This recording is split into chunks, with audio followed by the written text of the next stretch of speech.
Hi, everyone. If you have ADHD and every planner you buy turns into an expensive notebook within 3 used pages, this video is for you.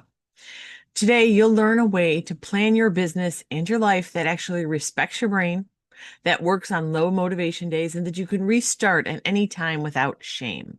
I'm Shannon Schroeder, and I help ADHD women build sustainable systems for their businesses and their lives.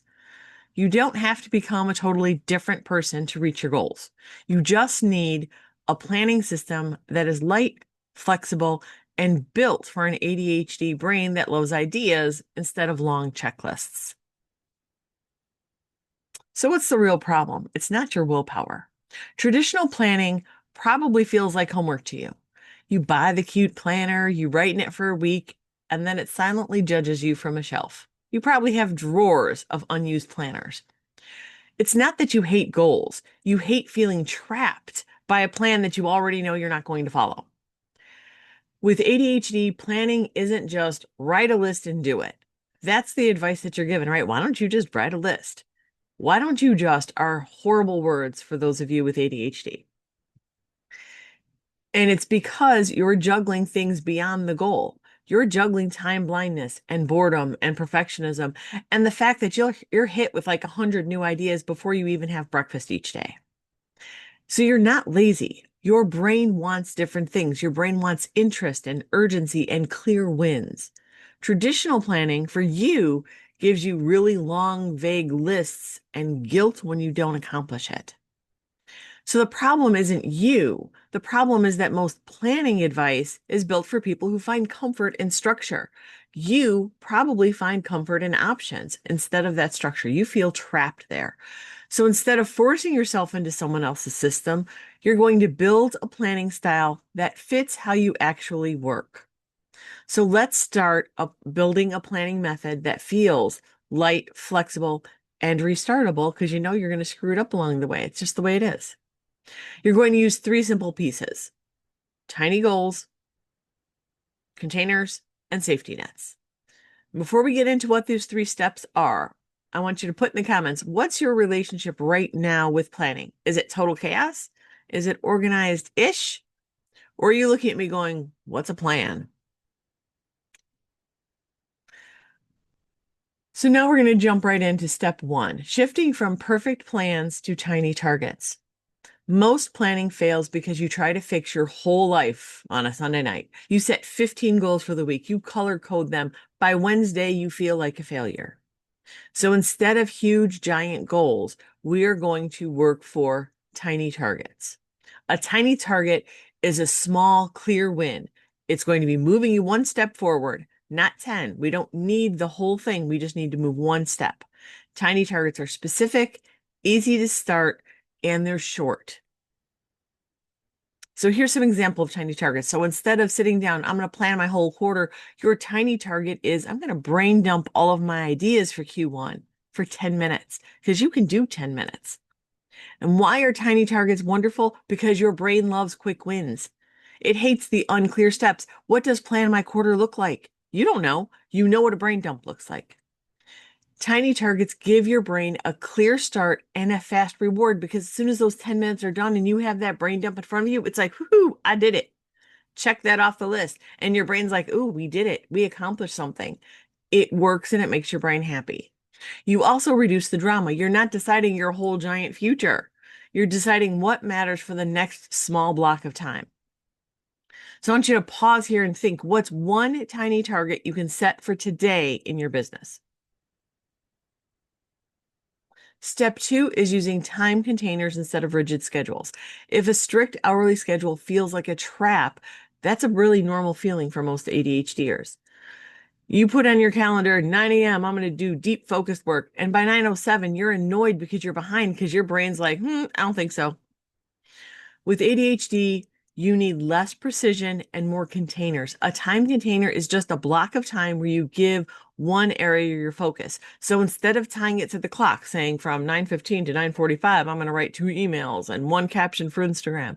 You say for 30 minutes, I'm working on content. And then when you're in that 30 minutes, you can decide with your brain what's going to work. What are you really feeling in that moment? You're not tying to specific times on the clock. You're just saying, I have 30 minutes. This is what it's going to take.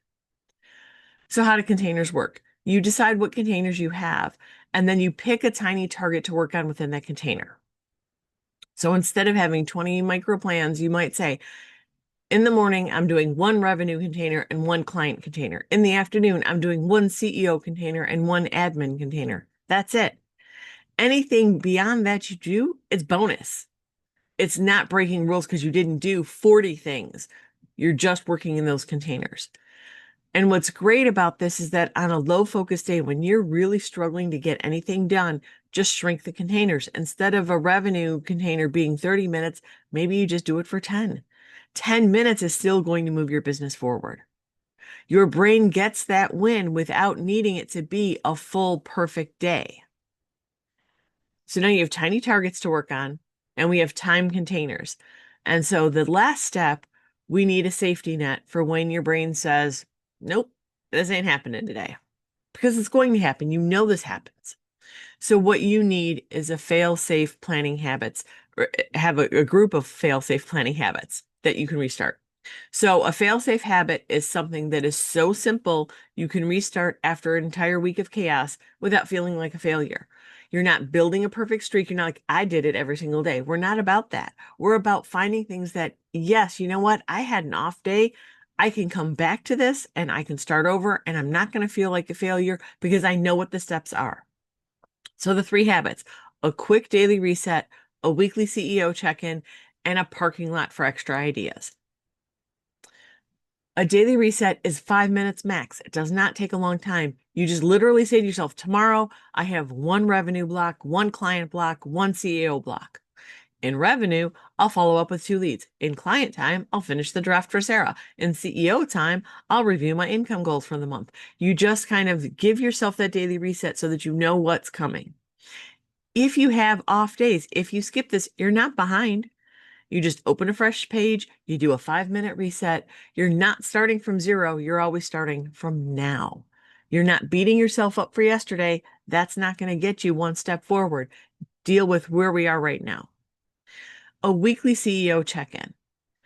As a business owner, you can often get lost in the urgent tasks, or at least what you believe are the urgent tasks, and you forget the bigger picture. And I know that our goal is to work on those tiny targets, but the big picture is there. And the weekly CEO check-in puts you in that place where you're paying attention to that bigger picture. So you ask yourself, what worked? What didn't work? What brought in money? What drained my energy? And then set for yourself one main focus for the upcoming week. Things like fill 2 client spots, finish the sales page, and then 3 to 5 tiny targets that support that focus. Your time containers for the week are based on your real energy and your real life. So you look at those things. What are my tiny targets? Where are the containers that they're going in? And if your week goes sideways, you don't spiral. Your next check-in, you say, okay, what got in the way? And then you adjust things. No need to shame yourself. And last but not least, a parking lot. And I've talked about a parking lot before. Your brain has constant ideas, all the shiny new things, course ideas, offers, reels, collaborations. You can't act on all of them. If you try, your plan's going to fall apart. But your brain also doesn't want you to lose them. And that's part of the problem, is that you dwell on things because you're like, no, but this is a really good idea. This is going to be awesome. You need to let your brain know that the idea is safe. We're not acting on it right now, but it's safe. And so you need some place where you're going to record this. And it's nothing fancy. It's a page in a notebook, or the Notes app on your phone, or a Google Doc that is just named parking lot.